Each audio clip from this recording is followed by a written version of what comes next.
You are going to need the following for the next exercise. So this is your junk gathering. I love junk gathering videos. So this is what you're going to need. You're going to need, one, an assortment of stuff from the cabinet. Okay, we have a prop cabinet here that makes most Goodwill stores look sad.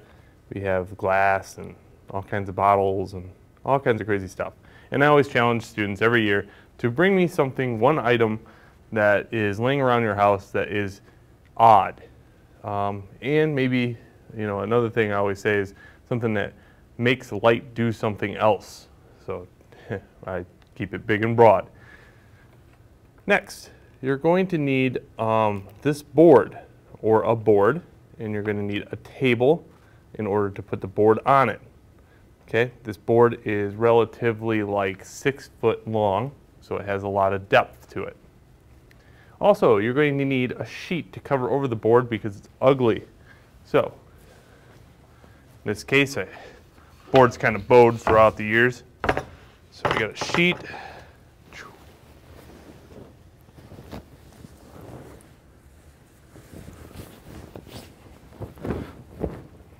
And we're going to cover this up.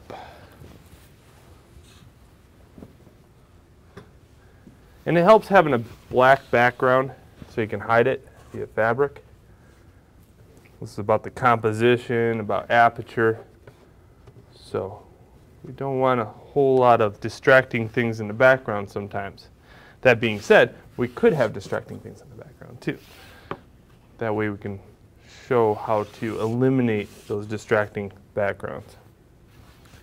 All right, so all the wrinkles are sort of out. It's got some complexity, sort of. And let's see what it looks like in the actual camera. Okay, so not that bad.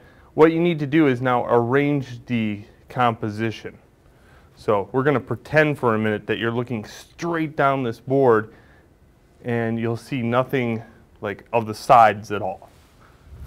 All right, that being said, let's go like this. Let's say the wine bottle is here. We'll put this mid-ground. We'll put some of these elements mid-ground. We'll put this here. We'll maybe drape some. We got this off to the side. So the composition has depth, and the more the depth, the better.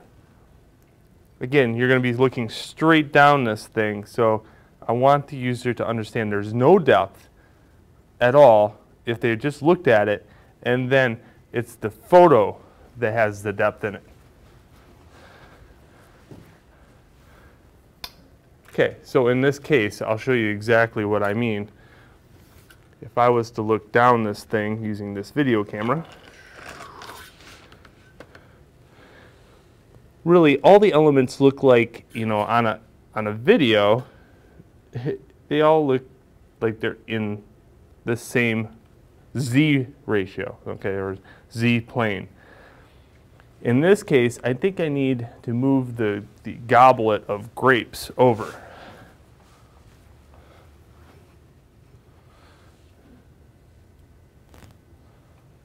Okay, let's look at the composition again.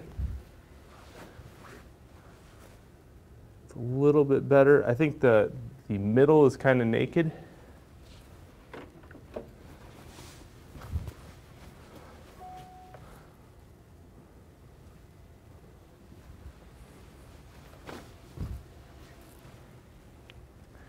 And that's better. That's a good composition, I think. All right, now what I'll do is I'll pretend like I'm looking at it in the actual camera itself. So you can see here, it all looks like it's on the same plane. But really it has lots of depth, almost 6 foot of depth going all the way back. All right, so that's what I need you to set up. That composition, that type of composition. And now that we have it set up, let's see what we're going to do with it using the camera. All right, so setting up the composition for Aperture's exercise. Enjoy.